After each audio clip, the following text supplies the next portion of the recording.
thought I'd give you a rundown on these CUBIQ 60 aquaria.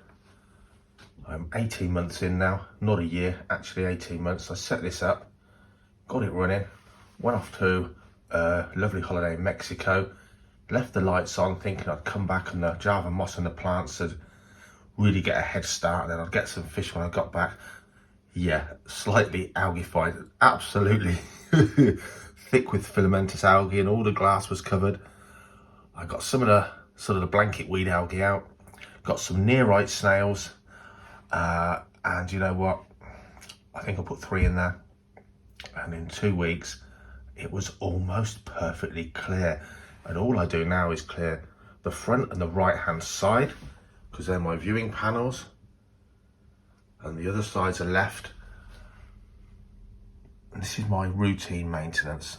About once a fortnight I gravel clean the gravel, not too near the plant roots, but the gravel at the front. It really slopes forward to encourage the mulm to come to the front.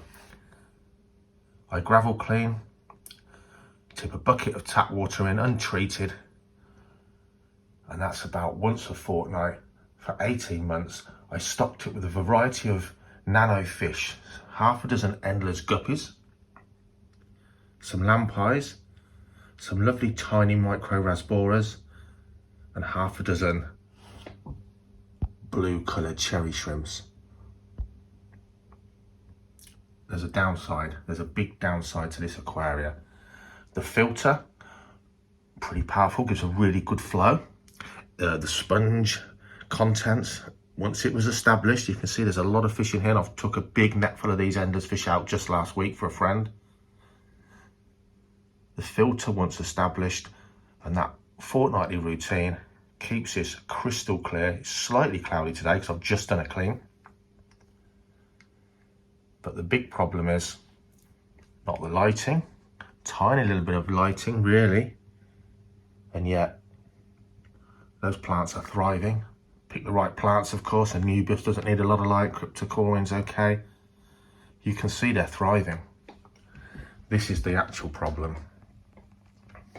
Here, around the edge, you've got a nearly a 10mm gap. And there's a reason for that. It's to stop condensation dripping and running down the side of the aquarium. It obviously drips back in because of this gap. So problem number 1, you can't really feed through it. You have to constantly put your finger in and lift the whole glass panel up to put some food in there. But the problem, of course, is this is the recommended water line, 10mm from the top of the glass, with a gap all the way around the outside. The lampreys, over time, one by one, all jumped out, found them dried up on the floor, as did the micro rasboras, as did almost every species of fish I've put in there. We lost a lot over time. Even the ENDLER'S guppies, occasionally one will jump out and dry up on the floor. They breathe so prolifically and they're so inclined not to jump out that on the whole, they've been fine. The lampreys look great, quite a plain fish, but just a subtle fish with their glowing eyes. Can't keep anything like that in there at all. And the only reason there's a fighting fish in there is simply because he's really old now, bless him, is simply because adding him really kept down the numbers of the ENDLER'S guppies. Instead of having 20 little tiny babies at a time, maybe just 2 or 3 of each batch would survive, really reducing the proliferation. So a bit of natural pest control there. One fish naturally predating on some of the slower, weaker babies. That's the only reason he's in there. It looks great. I'm quite happy with the ENDLER'S fish.